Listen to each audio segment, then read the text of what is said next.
Welcome back to day 3 of our 14-day crash course. In this segment, I just want to briefly talk a little bit more about how to value the silent and temper the dominant. You might have heard me say that in an earlier segment. Well, our process does exactly that.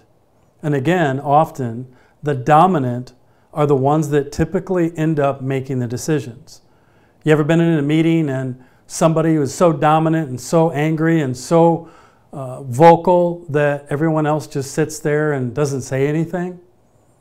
And the problem with that is we're not tapping into the depth and the wisdom of everybody in the room.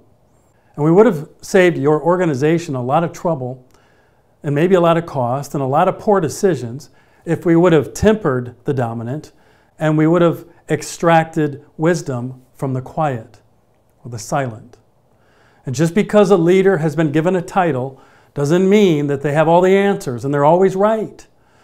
And just because a supervisor has been given authority doesn't mean that the authority is always correct and always smart and always wise and never makes mistakes. That would be foolish.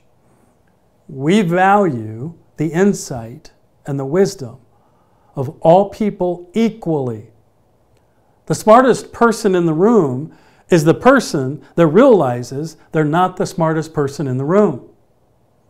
By me coming into an organization saying, listen, I'm not the expert of your organization, you are. I'm just coming in with some gifts and some methods. But the insight and the greatest, most profound information that you're going to discover is going to come from you and your team and your staff and your people. And I think that's an important concept to grasp. And for some of you, this is going to be easy. But for others, it's going to be really challenging. Because for years, you might have fallen into this trap that I'm in the position of authority, what I say goes, and everybody comes to me for answers. I must give answers, and at some point we start to devalue or not even listen to those who are at the bottom. So our process gets information from everybody. It values them. We're going to talk more in upcoming segments on focus groups. We want a focus group of non-leaders. If you're a church, that means some congregational people. We want some focus groups of non-leaders and staff. And we want some focus groups of leadership all the way to the top. So we have an equilibrium. We have a fair view at all levels, from the bottom to the top. It doesn't mean that we value the bottom more. It just means we value them equal to. We value their voice. Doesn't mean that we're going to do what they say.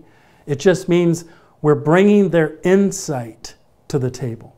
And again, as I've said before, sometimes the smartest people, the most experienced people, the people who see the most, who have their eyes on the problem and their eyes on the issues and maybe even great solutions, are the people out there doing the work.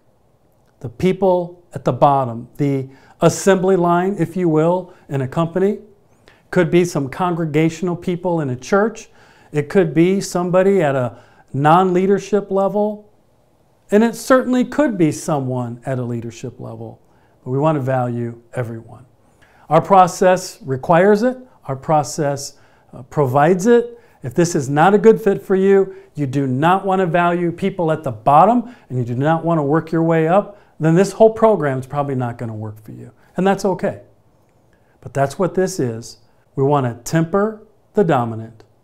We want to get the silent and the quiet to rise up and speak out. That's going to create buy-in. That's going to make people feel valued.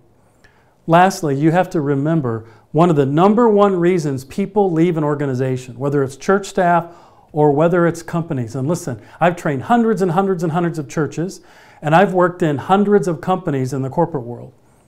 One of the number one reason that people leave is not money, is not pay. It's because they didn't feel valued. And one of the number one ways to value a staff member or a non-leader is to sit down with them and ask really good questions. What do you see happening? What do you think we should do? And so by rounding the bases with them, they feel valued. And we're going to go one step further. We're not only going to ask them to share with us their vision, what they're seeing, we're going to ask for their solutions. What are your ideas? And then when they see the vision roll out months later, and they're going to say, hey, I had that idea. I came up with that. I suggested that, and they listened, and they're doing it. Wow. They feel valued.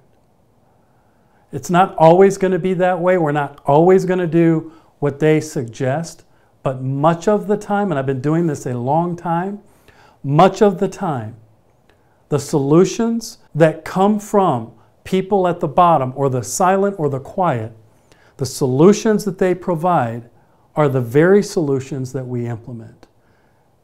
I was even in one organization where when we rolled out the solutions, we rolled out the vision, if you will, and they saw exactly the top 10 threats. They saw exactly what we were going to do as an organization to solve them. And they said, hey, that's exactly what they suggested.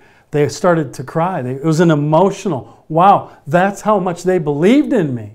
So that's the process we're going to implement. I look forward to seeing you in the next segment.